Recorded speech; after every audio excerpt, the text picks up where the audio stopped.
whispers of God in those moments, specifically since I spent this summer was a renewal leave for me. And so I spent hours in prayer, sometimes 2, 3, 4 hours in prayer in a row. And that would look like different things. And this Lent, when we come to Lent, the time between Ash Wednesday and Easter, I'll be teaching a class called Teach Me How to Pray. And we'll be looking at all those different ways to pray, because my prayer looked like journaling. It looked like playing games at times. It looked like art. It looked like sitting out on the back porch with my feet in the dirt. It looked like spending time with the dog. But the key to all of those things is that it was very intentional. It was never an accident. It was never like I fell into a prayer moment. And so all those different ways to pray. When I was a kid specifically, I thought prayer was like what we do on Sunday morning, where you sit, you either listen to someone else pray for you, like the pastoral prayer. And as a kid, I would just repeat the pastoral prayer in my head, because otherwise I would ignore what the pastor said. No one else does that. And then when we'd pray the Lord's Prayer together, and that was what I thought prayer looked like, even being told other options. But it wasn't until I saw my daughter dancing and realized that this fluid movement, if you ever watch like a ballerina, and many of us have never been to a ballet, and that's fine, but I think of her as my little ballerina, seeing my daughter dance around in this sense, realizing that dance and movement and just getting up and going sometimes can be very intentional in prayer, no matter how bad of a dancer you are, okay? Like, I'm miserably bad. That prayer never happens when anyone else is nearby.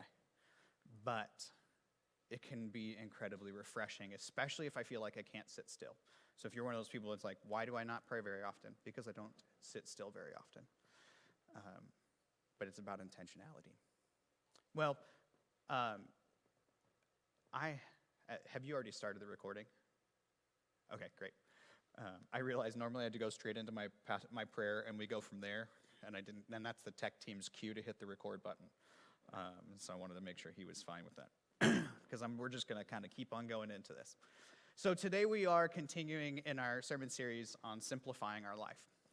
We started by looking at practical and scriptural ways to make things simpler by looking at being true to ourselves, who God made us to be, and living into our strengths and living into who God made us to be, because in doing so, we get to celebrate how God made us, because it's not like this was an accident. We were not made accidentally. Last week, we were blessed to have Bruce preach on fasting, as I had a household that was trying to figure out how to get through the illness thing, and we're still working on some of that, but I am not in quarantine, so thank God I'm able to leave the house. I'm one of those people that gets cabin fever on day 1.5, so trying to figure out what to do with there. But today, we're looking at the magic word, and spoiler alert, it's not please. Okay. One real quick thing. Last week, one of the things that I would add or invite you is, if you've ever wanted to explore fasting, but you're one of those people that gets headaches, or you have blood sugar issues, or there's plenty of reasons why food fasting doesn't work for you, I would invite you to try the book 7 by Jen Hatmaker.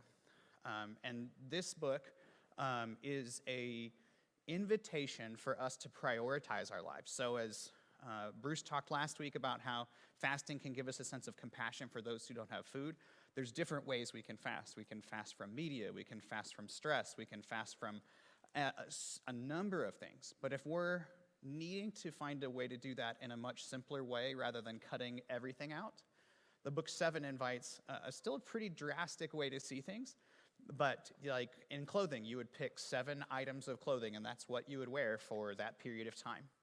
And that gives you a reminder that maybe I don't need that many pairs, or that many ties, or that many pairs of socks, or something of that nature, which can remind us that next time we go to purchase one of those things, as we are going for some retail therapy, we might go, oh, I recognize that I don't need that. And so I can use that as a moment to maybe be generous to somebody, or maybe to offer help to someone else, or to give that to a cause in need.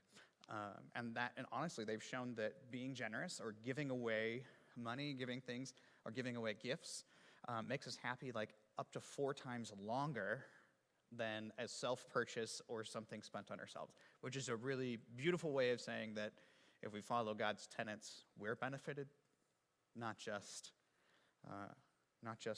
doing as God said. So now moving on to today, I'm going to go ahead and spoil it right away. The magic word is no, okay?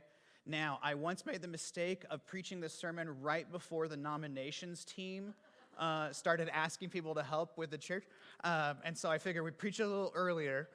It's not the same sermon, don't worry. But that phrase specifically, I've tried to say this, is this reminder to say no. Not willy-nilly, not to God, no, but no in this sense of sometimes we need to step back. Not because there's a specific reason not to do the thing, but because we need to rest.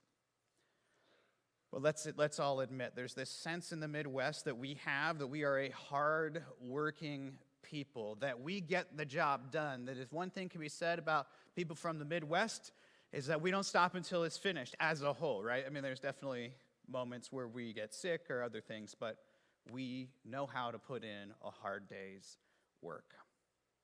And sometimes we have elevated this sense of get it done so high that it has become an idol that we place in front of us and in front of God. And that can be what happens when our work goes 7 days a week, when every single thing that we do goes against our own physical health, when we get to this sense of, I've got to have my 17 cups of coffee to make it through this next blah, blah, blah shift or through this period of my life, or I won't get my stuff done. Ironically, when we take things too far, when we go too much into this sense of, I am strong or I don't need anyone else, we become much weaker. Much weaker. It's not just a command. This is one of the things I love about God, is that if you look at the commandments, if you look at the laws that God put, if you look at the ways in which Jesus spoke, if you look at the psychology of what happens to us when we follow those tenets, the true ones, not the ones that like culture has lifted up, we become happier, healthier, better communicators, better people of God, better, like literally lower blood pressure, better marriages. It's shown that like teenagers who attend church get better grades. Like these are the kind of things that like research has shown. Not to mention that like just going to church promotes intergenerational conversations, which let's admit right now, like one of the hardest things in our society is talking across generations because we're not even all in the same platforms anymore, right? TikTok, Snapchat, Facebook, Twitter, like Twitter and Facebook are ancient, and Twitter was new when I was getting into ministry. And like, don't even get me started about email chains. You all remember getting forwarded emails? Anyone remember getting the mass handwritten letters, though? Right? Or, I mean, telegrams? None of you are old enough for telegrams, but still a thing. One of the things that was really interesting is I started looking at some of the impacts of doing things while we're exhausted. And so from the National Safety Council, the impact of drowsy driving. Look this up. This is some of the specific ones in our box right there. It points out that reaction times worsen the more exhausted we are. Now, we already know this, right? If you've ever driven while you were really exhausted and a significant other, someone went, and pulled the wheel or had to like, hey, wake up. You may have done that. Maybe you've done one of those cross-country road trips where you tried to see how much caffeine you could do and how far you could go. But the interesting thing is, like, if you've gone more than 20 hours without sleep, which many of us have done quite often, that's the same as driving with a 0.08 blood alcohol level. It is the same as driving while intoxicated. Goodness gracious. I have driven with less, I have driven in this state multiple times. Not the alcohol part, let me clarify. Hold on, the exhaustion part, right? When I was in seminary specifically, and when I was in college, I was working about 60 hours a week, and my work shift was from 4 p.m. to 4 a.m. And so that would be when I worked, and then I would sleep 5 hours and then go to class. And that was how I got through. And I still don't know. I think that's probably why I have white in my beard at such a young age, as I just used up a lot of that sleep that I was going to need the next 30 years. Also, you're 3 times more likely to be in a car crash if you have not slept within 20 hours. Well, that's just basics of like, I'm going to work really, really hard and crash across the median. It's really dangerous. Many of us know of someone who has either died in a car accident or been in a car accident because they haven't had enough sleep. But this also affects our work. And this is, I've read multiple studies, but this one specifically, I want to look at the National Institute of Health published a study done of work hours on errors in healthcare. And all of the adverse event variables were significantly related to working more than 40 hours in the average week. Specifically, medication and needle stick errors, and this was done amongst nurses, so it's just that one very specific group, had the strongest relationships with work hours and voluntary overtime variables. So the things that, like, have you ever been poked like 42 times or multiple times if you're one of those people that has a hard time for them to find your veins? I'm one of those people that, like, my veins pop out, and they're like if they don't hit it, it's like throwing a rock at the broadside of a barn from 3 feet away. But my wife is the other way around, where they got to call in this specialist who brings in like the warming pads and has the like magical touch. And but that gets even worse if you don't work enough. There was a hospital, and now I'm trying to remember the exact. Couldn't find this exact study again. Ed, do you remember which one it was? It was in the Netherlands, maybe, where they went to 6-hour shifts. We were discussing this. Sweden, yes. Okay, yeah.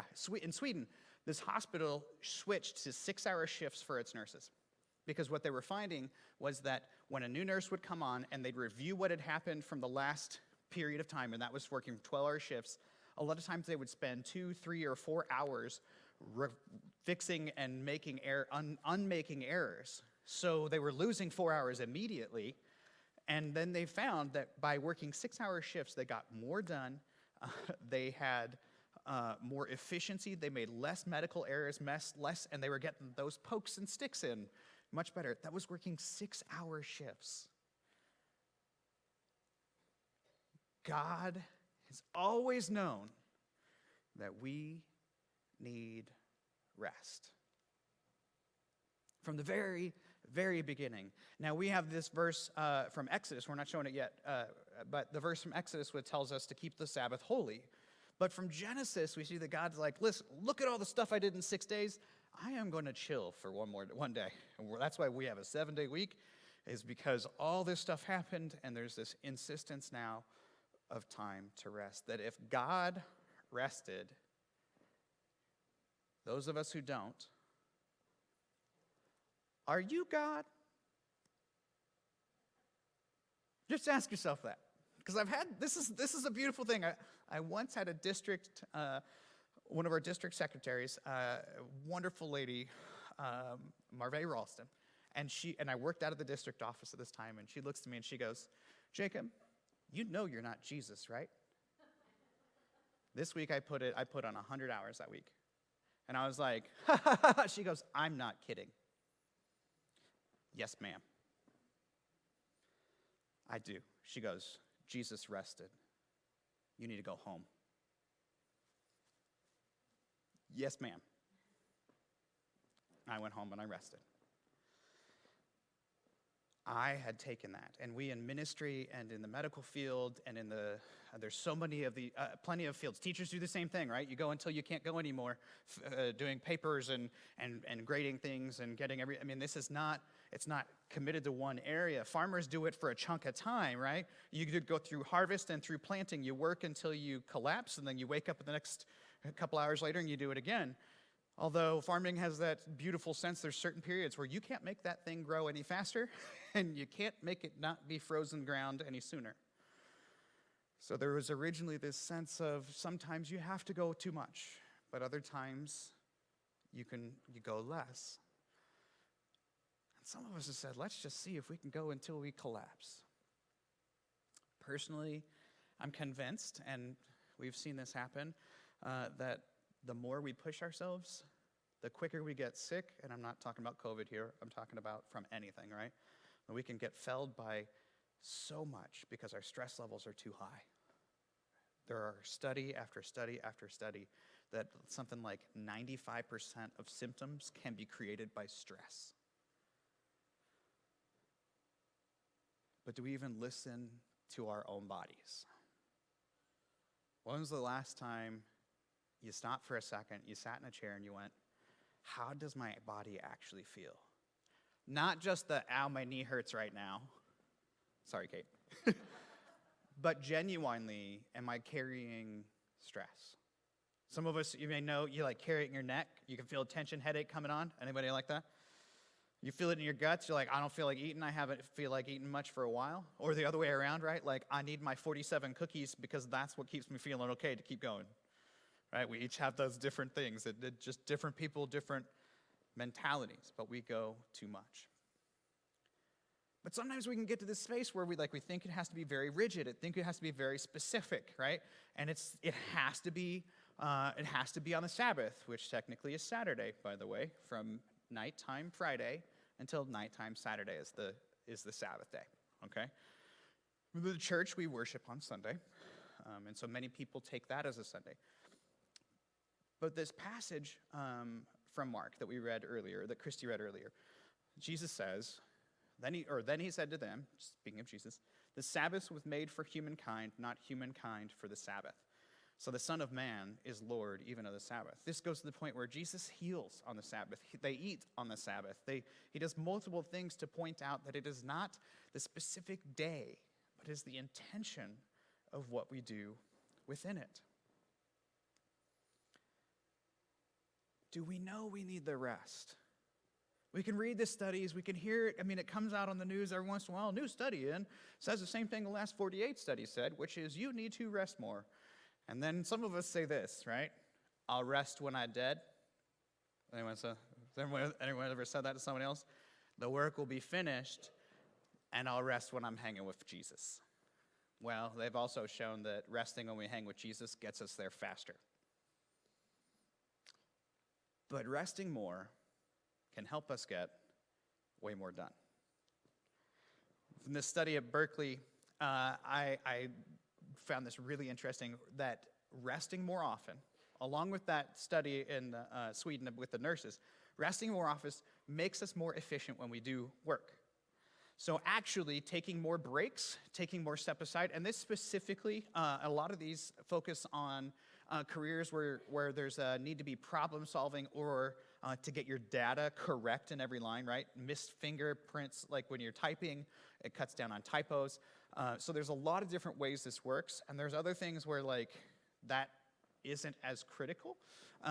But there are multiple books that end up in things like this one. It says, Rest, Why You Get More Done When You Work Less. And one of the things that my concussion taught me 2 years ago was that I'm forced to rest more because my brain just doesn't function the same way it did before that injury. 2, that when I do that, when I feel like everything isn't making sense or I'm getting irritated at everything, that if I stop, if I close my eyes for 5 to 10 minutes, not take a nap, literally just close your eyes, my brain will reset. Little moments of Sabbath. So we come back to that key word. Say no. And here's something I want you to say. Just say no. That's not going to work for me. Don't justify it. You do not need to give your employer, you do not need to give anyone else the listing of why you're ill. I'm sorry, I will not be in today. I do not feel well. Well, what do you have? That is not important, and that is not your business. God bless you. Because now I'm hearing stories from different places like, I saw a video from a teacher who said, I'm ill today, and they said, do you have COVID? And he said, no, and I've got strep throat. They're like, you can still come in. And he's like, that doesn't make any sense at all. I'm going to come be around a bunch of children with strep throat. But we do this to ourselves. How many of you can say you've worked through a migraine or a massive headache? How many of you can say you've worked through a sinus infection, or you've had a knee that hurts so bad that you were distracted half the time? It comes back to the knee. You're right there.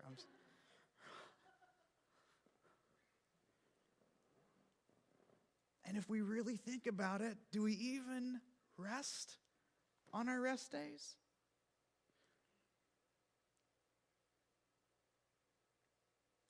I try, but I'll admit that sometimes I rest on my rest days because my wife doesn't rest on her rest days. Anybody guilty of that? I don't know if that was Kate lifting his hand, or Ed lifting Kate's hand. But imperfection is okay. Not getting everything done right on time is okay. Sitting together. So there's a couple of things I want you to stop and think about when it comes to Sabbath. One is for you. It's for your health. It's for your efficiency. You're going to be better at your job, better at being a grandparent, better at being a parent, better at being a kid if you rest. Okay? And so specifically, you've got to rest on your rest days. And this is the beauty of the 5-day work week. We have one day to prep and do stuff, and then another day to rest. So today, if you rested yesterday, you have all the time for your chores. Put them in today. Put them in together. And the thing is, a lot of times, the real reason that one person's working and the other person's not is we haven't done a list about reprioritizing. So I want to invite you to do this. Have conversations with your partner about your work and about your chores, okay? Because here's an interesting thing. A lot of times, what will happen is we will expect our partner to know what we want done and then get mad at them for not doing it before we told them about it. Anyone guilty of that? No, probably not. That's never happened. Literally read this in study after study about how we can be like, oh my gosh, my spouse is so annoying. Didn't they know the trash needed to go out? And the spouse is over here like, I'm playing Jenga, seeing how tall I can get this pile to go before it falls over. Which is an entertaining game for some of us. It's not a smart thing to do, but it can be entertaining. And it all depends on, we each grew up in different homes and different places. And some of us grew up in a place where you didn't put a single hair out of place in the home. And others of us grew up in a place where like, until there was visible dirt on the floor, and then we just super cleaned everything. And if you're coming from those two different homes, it's not that you don't care, it's that your threshold for when something needs to be done changes. And if you don't talk about that expectation with the people you live with, you're getting mad at them for growing up in a different home. Now, let's be honest. Some of us have also been told that 1,000 times and we still don't listen. Right? And I saw this and it made me laugh because it's totally what I do. It was the guy who was like, if I don't want to have to remember something, I store it on my wife's brain. And he goes, hey, honey, where's the spatula? It's in the pot it's always been on, John. Thanks. And then he goes, sometimes the system doesn't work right and you have to redo the search.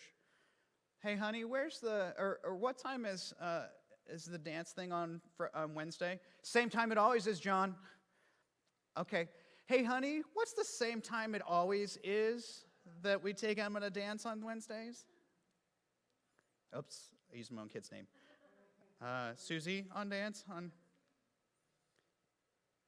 That's how my brain works. But most of the time, I'll be honest, I've switched it to Google, so my phone alerts and goes, don't forget that thing, so I don't have to ask my spouse. But having those conversations helps us to reprioritize and have the oh, okay, my partner really wants this done before that happens. So I'm going to do that. And alleviating those stress and having those conversations and things like that process communication model where you know how to say that or to have that conversation allows you to find more rest. Because if your I don't know about the rest of you, is it hard if your partner's doing something to relax yourself? It is for me. It is. Yeah. So number 2, say no to your kids' activities. I'm not just talking about those of you who have small children in the house. I'm talking about your grandparents, okay? I'm talking about those of you who are like, the kids are like, but Mom, will you come watch the grandkids just for this time? But you've been watching them a whole bunch and you're exhausted and you're tired, but you don't have a real reason. It's not like you have an actual doctor's appointment. And some of you have actually lied about what you had going on because you're like, oh, there's that one thing. But in reality, you just need to be able to go, I'm not going to be able to do that today. I really need to rest. Or teaching our kids, small children, sometimes the answer is no, because we've already done a lot. And you need to rest just as much as we do. When I was a campus minister, one of the biggest things I was noticing was how many of our students didn't know how to rest. They did not know how to stop and slow down and take a breath. And we wonder why in our society the instances of anxiety disorders have gone through the roof. Because if we haven't, as parents and grandparents, taught our kids how to slow down a little bit, how do we expect them to know something we don't even do well? 3, spend your Sabbath intentionally, okay? This means don't just watch all 75 episodes of Orange is the New Black or whatever your show is, okay? Don't just put in a DVD or put in Discovery Channel and watch it until you fall asleep and then wake up for the afternoon and do something else. You can do some of that, but stop for a moment. Go to your place of prayer. If you don't have a place of prayer, make one. Okay, that can be really intentional. It can be like you have a little basket of things. You put out a candle. You put your journal. For me, I have fun stickers. I'm not even kidding. And little tiny pieces of art, which I will be sharing with you all who take this prayer class. And I let those be a journal or a prayer moment. And some of them have ridiculous sayings that make me laugh because I want to start my prayer sometimes with God with a sense of joy and hilarity because the world is too serious for my liking some days. But it's intentional. It doesn't have to be boring. It needs to be intentional. And our next one, before we go to it real quick, is the ultimate thing that we all need to fix our Sabbath. Next slide. Robot maid. Oh, wait, one too many. Okay, so kids, I know that you guys won't get the reference. This is Rosie from the Jetsons. The Jetsons was a show back in the 90s where they had a robot maid. So as funny as it sounds, like they do have fairly affordable little robot vacuums, right? I almost put one on there, but I didn't want to be like, I'm recommending you getting a whatever. But those things are great for actually doing some cleaning, as long as you don't turn it on right before you're cooking dinner, because it will come at you sometimes. They get a little, like, that's where I'm cleaning.